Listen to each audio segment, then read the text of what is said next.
to left center field. Back it goes and gone. The 0-2 pitch. He struck him out swinging at 101. The swing and a drive, left field and deep. Back it goes and gone.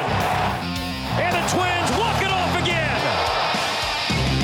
It is that time on a Friday where we get our visit with Cory Provus, the voice of the Minnesota Twins on television north of the border, as they are red hot. They won 4 in a row after sweeping the Detroit Tigers at Target Field. But first, you're in Toronto. I will never forget when the Sky Dome opened. It was like out of the future. They had the hotel in the outfield. I've gone to a baseball game at least like 15 of up there. I still call it Sky Dome. I know it's not that anymore. But what's your experience of going to Toronto? What do you make of going there? I love coming here. Well, actually, among my favorite series every year is when the Blue Jays come to Target Field because of their fans. I mean, they just travel so well, and they enhance the experience for me at the ballpark. But a side note to your point about Rogers Center, formerly Sky Dome. When Sky Dome opened up, remember, it was not the start of the season. It was mid-season. Yeah, that's right. And the first ever game that the Blue Jays played was against the Milwaukee Brewers. And Jimmy Key was the starting pitcher for Toronto. And the first batter ever was Paul Molitor. That's wild. And the Blue Jays respectfully asked Paul Molitor, leadoff hitter, loved to swing at the first pitch, if he would mind taking a pitch so they could keep the ball for commemorative purposes.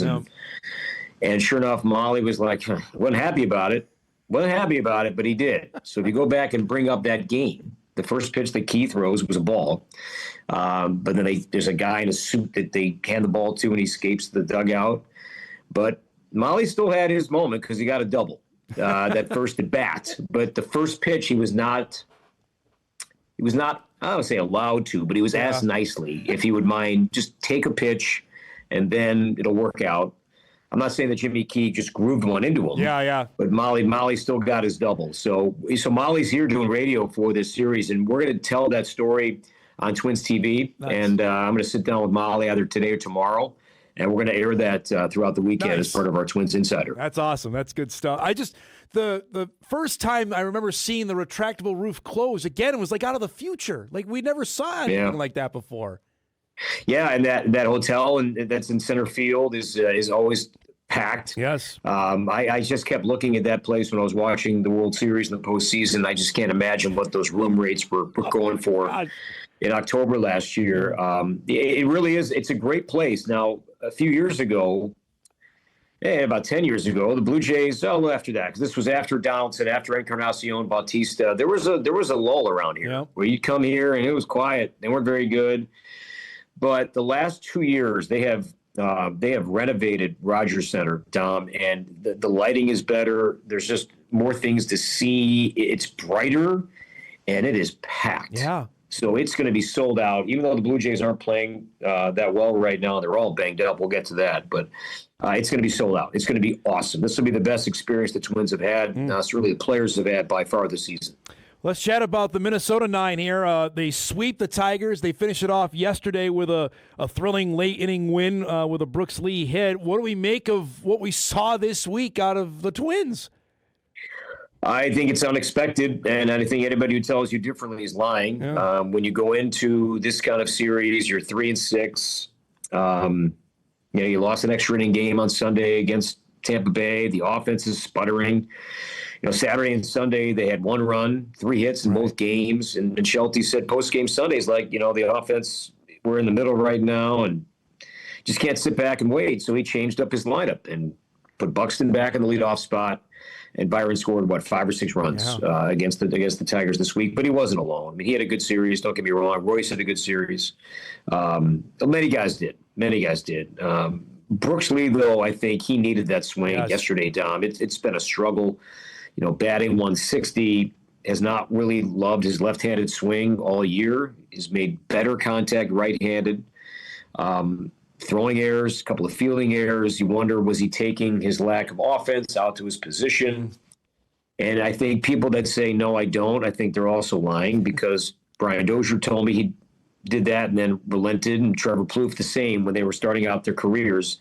And I get it. When you're younger, Yeah, it's hard to separate the two. But for Brooks to come up with that swing to put his team on top, if anybody needed that swing at that moment, it was him.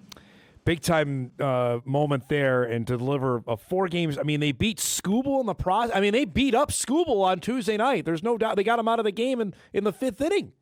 They beat their top 4 guys. Yeah. You know, Justin Verlander's on the IL. They had their top 4 pitchers going in that series, and yeah, they beat him. And yeah, knocking Skubal out in the 5th inning, putting 6 up on Framber Valdez the 1st inning the next night. It was great. It was good to see. And the weather wasn't great. It wasn't like the weather warmed up and the bats came to life. Right. The weather was terrible. It was freezing. And they grinded their way through it. And they had tip your cap to the bullpen too. These aren't household names. I think we've talked about this is not a big velocity pen. And yeah, they're going to get hit a little bit. They're going to give up some runs. But man, they made some key pitches at opportune times. Eric Orsi's splitter looked good. Thought Garrett Acton's fastball had some life to it, some carry, some cut.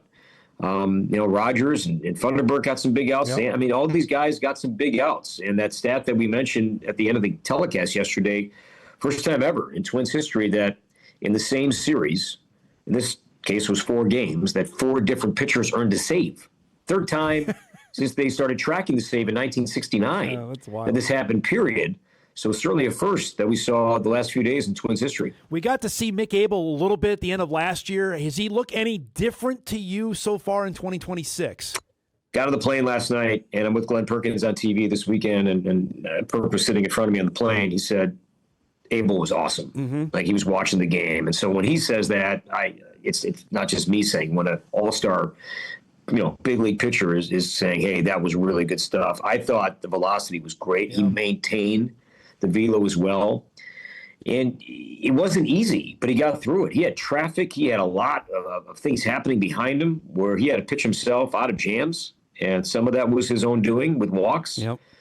But I think that's a massive step forward for him, that he got through 6 innings, struck out 6, no runs. Yeah. All that traffic that he had to deal with, and came out looking great. So I thought it was a really, really promising step forward for him. Scary moment yesterday, Cory, and unfortunately you've probably called more of these than you want to remember of what happened in the collision between Riley Green and Parker Meadows yesterday. As you're seeing it, from your vantage point as well, how much can you say, oh, this is going to be bad?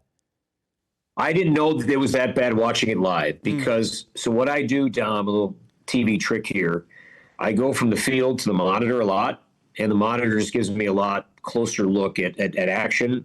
But I only go with that when the balls are in the corners, or we're talking about plays at the wall, home runs, near catches, what have you. That was pretty shallow. So I was watching that live from the field, not the monitor, and I saw they collided. But it wasn't until our truck, or my director, Jordan Austin, said, "Oh, this is bad." He said that to me in my headset. In my earpiece last night, and we waited a little bit to show it because I thought we handled it really well. I thought the truck did a great job. Let's wait. We don't want to miss him getting up. Like, we'll see it. We'll get to that, but let's worry about this player and make sure he's okay. Let's put the focus on him, get some reaction shots, but we'll get to the replay. And I'm glad. I thought we handled that really, really well.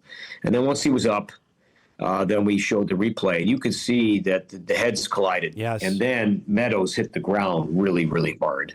I don't know if we showed it, but he did have a cut on his ear. Meadows did as well. So the towel that was out there was needed to just help stop the bleeding that he was dealing with. So the latest is, all I know is he spent the night in Minneapolis to just be looked at, and hopefully he's able to travel back to Detroit today. But that was scary. Yes. I'm amazed too that Riley Green was able to stay in the game, because his head also made contact, and we'll see if there's any lingering effects on him today. But man, we're sending the best to Parker Meadows and his family, because that was hard to watch, and hopefully he's okay. Those are just, when they happen, it just scary. It just stops everything. And it the one in Baltimore last year with Buxton and Correa, watching it live, I didn't think it was a big deal. I thought, okay. And then when we slow it down, remember the whiplash that you saw? Then it was much more significant than it looked live. So I think my role in that is to stick with what do we know? Right. We know that they collided. We know that they're down. And then you just can't speculate more on, okay, head injury, concussion. You don't know. There's no reason to even say those words. Let the training staff take a look. Let the EMTs do what they have to do, and then you'll get to it. I mean, Right. my job is not to, breaking news, so-and-so has suffered a concussion. I'm getting that because I'm being fed that by the team. And when the team is comfortable releasing that, then I'm comfortable saying it. Anything else beforehand, I don't think is journalistically right. And so in that case, yesterday, we pretty much stuck to that plan. Yeah, you don't want to be out in front of something and have it be wrong, right? That's just No, I'd rather wait and be right than rush to something and be wrong. Yep. There's what's the hurry? Right. There's no reason to hurry when it comes to something like that. All right, let's break. We come back. We're going to talk with Cory about Taj Bradley's amazing start and the innovative way the Twins TV introduced the batting lineup earlier this week. We'll do that. Cory Provus live from Toronto. Back to wrap up Hour 1 right after this. All right, welcome back, everybody. We showed you this video on Tuesday from the Twins TV broadcast of the innovative way that the broadcast introduced the starting lineup. So why not ask the man himself who was on the broadcast as we're back with Cory Provus. How did this all come about? So this was my boss, Andrew Halverson, who's in charge of all the broadcasting of the Twins. He had this idea during spring training. So he had all the players kind of tape their part. And I think for Monday night, trying to tie in Monday Night Football. And we've seen this now for years on football broadcasts, and we thought let's have some fun with it. And look, and I have no problem being candid with you in that the crowds are what they are, and those are for a variety of reasons. The weather's been bad. We understand the fans, disappointment for a lot of reasons, and all of that is fair. But we're still going to do our show. We're still going to broadcast what we broadcast. We're not shying away from showing the crowd. It is what it is. We're not trying to hide anything or fake anything. We're doing our show. And if you're there watching, great. If you're at home watching, fantastic. If you're invested in any way possible in the Twins, great. The feedback to me that I've received has been people liked it. Mm-hmm. And if they want to tie in the fact that we did it and the crowd was small, I don't care. That is what it is. I think would it shock me if we see more teams try this? I think we probably will. And I'm not saying we're the first to do it, but I haven't seen it in a while. And I thought it was really fun. Yeah. The players liked it. I know Shelty liked it. Shelty said the next day as much that he wants to be a part of it. And I think he would like his base coaches to be a part of it too. I'm not saying it's going to be an every Monday night thing.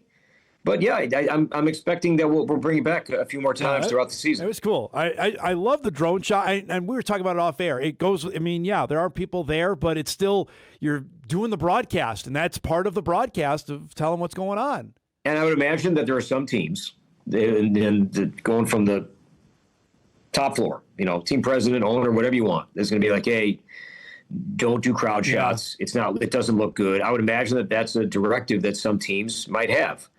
We're not getting that. We're doing our show, okay? And if people want to poke fun at it, so what? I'd rather do that than people say, oh, they're not showing the crowd, they're not showing the stadium because nobody's there. Well, we're doing our show, and I feel really good about what we've done here at 13 games in. Taj Bradley was one of those guys, part of the acquisitions of the July trade deadline last year, Cory. He has been... I know 3 starts, but holy cow, he was sensational against Scooble the other night. He was the best guy on the mound. So Audra had a great interview with Taj after his start live in the dugout and Audra asked Taj directly about, did it impact you who you were starting against? And he said, no, never bought that in my life. Because then Pablo was on with us the next day. Yes. And we asked him, hey, is that a factor when you're starting about who you're going up against? He said 100%. So I am of the belief that I get why players may say that publicly, but yes, that's going to elevate their game because they're going up against the 2-time Cy Young winner, the best pitcher in baseball, the guy that's probably going to be the highest paid pitcher in baseball history here in a few months. that absolutely impacts, what you're going to do, because you know that your margin of error is pretty small, right? Historically, scoring off Skubal is easier said than done. Then you've got to be really, really good to keep your team in the game, to give your team a chance. Taj was magnificent. The velocity, the splitter has been lethal. That's been a great pitch he's had. Pitching with a lot of poise, a lot of moxie, like Sim has been doing as well. And Sim's got the ball tonight. So I think everybody should be quite pleased for the most part with the way that the guys are throwing early on this season. And Taj has been the best by far. Before the Tigers series started on Monday, one of the Tigers broadcasters asked me, he said, so what's fun about your team? We're coming off back-to-back losses to Tampa Bay, scoring 3 runs and 1 hit all day, 1 run, 3 hits, and all that stuff. And I said, Taj Bradley's been fun. That's the first thing that came to mind was Taj Bradley's been really fun to watch. And that was the day before he made that next start. So that, to me, what's my takeaway after 2 weeks of watching this team? Taj is a stud, and hopefully it continues. The Blue Jays are the reigning AL champs. Are they as good as they were last year? I know they're off to a tough start, but is this still a team that's going to contend in October? Not yet. They're beat up. They are beat up. They've got 4 starters out right now with injury. So the Twins are not saying he's not hurt, but they're not lined up to see Kevin Gausman or Dylan Cease in this series. But Jose Barrios is hurt. Trey is Savage, an October hero last year. He's hurt. Shane Bieber is hurt, and Cody Ponce, who they acquired this offseason, he's out for the year with the torn ACL. So that's just the pitching alone. Alejandro Kirk is out with a fractured finger, won't see him. Addison Barger, it's a ton of line drives, a lot of power. Infielder, outfielder, he's out as well. So this is a beat up Toronto team right now. They did win. They were off yesterday. They beat the Dodgers on Wednesday, but they got outscored significantly in that series with the Dodgers in that World Series rematch. So, to me, it's a good time to get them, but they still have Vlad. They still have Ernie Clement. They still have Louis Varland. They still have guys. Don't get me wrong. There's still plenty of weapons on this team, but it's not the group that we saw in October. And I think as the season plays out, they'll get healthier and they'll get better. Varland is dealing here. I'm looking at his stats: 6 2/3, no earned run average. His WHIP is at 1.05. I mean, he's been dealing since the start of the year. He's a stud. Yeah. He's a stud. And I think as we talked about everything that took place after the trade deadline last year, the one that hit people the hardest was that trade. Yes. Because Louis was under team control for a long time. And of course, North St. Paul. I mean, there were a lot of local ties, and Louis, he'd be closing for this team, one would think, right? If he stayed. Yes. But I remember asking Derek Falvey on the air that next day in Cleveland, why that trade, and they were adamant that was a really good player trade. That what the Twins got back, they got a potential left-handed starter who's at AAA right now. He's working his way back from a hamstring injury, Kendry Rojas, and Alan Rodin could be an everyday player. And I think Rodin's on this team if James Outman out of options. I think that's kind of what decides these moves a lot, and that's why he probably is on the team over Rodin. But Rodin they view as an impact player. And Rodin's a guy to me that I think when he does come back up, if the Twins stick with Austin Martin hitting leadoff against lefties, although Byron's going to think bad leadoff. But if they get Byron out of the leadoff spot against righties for some reason, then I think Alan Rodin's that to me makes more sense. High walk, high on base percentage kind of guy, a little bit more speed than Clemens. That would be a more, I think, sensible left-handed hitting leadoff hitter than Cody Clemens has been. Last thing before we let you go is Ryan Jeffers bragging about how good he is on the ABS challenges. He won a couple more this week. He should be. Yeah, I'll tell you what, this stuff is going to help. He's a free agent end of the year. It's going to enhance his profile. I'm not kidding. Yeah, it's going to enhance his profile. I mean, this is something that, because if you look at Baseball Savant, Dom, what I think what they're studying, and we're okay, so you win these challenges, what does it mean? Well, now they're able to quantify runs gained from it. And the Twins rank really, really good. Yeah. They rank really high. And as of 2 or 3 days ago, they were about 5.5 runs gained alone just from ABS challenges. Not all from Jeffers, but as a team with how aggressive they've been. And the math computes out that for every 10 runs you score, it's a win.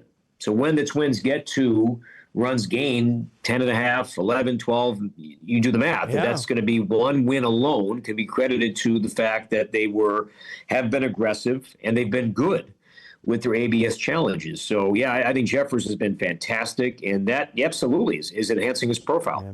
It's great to see you, bud. Have a great call this weekend in Toronto, and we'll catch up next week, all right? You got it, Dom. Be good, buddy. There he is. Cory Provus joins us each and every Friday at 9:30. Twins and the Blue Jays coming up tonight, north of the border.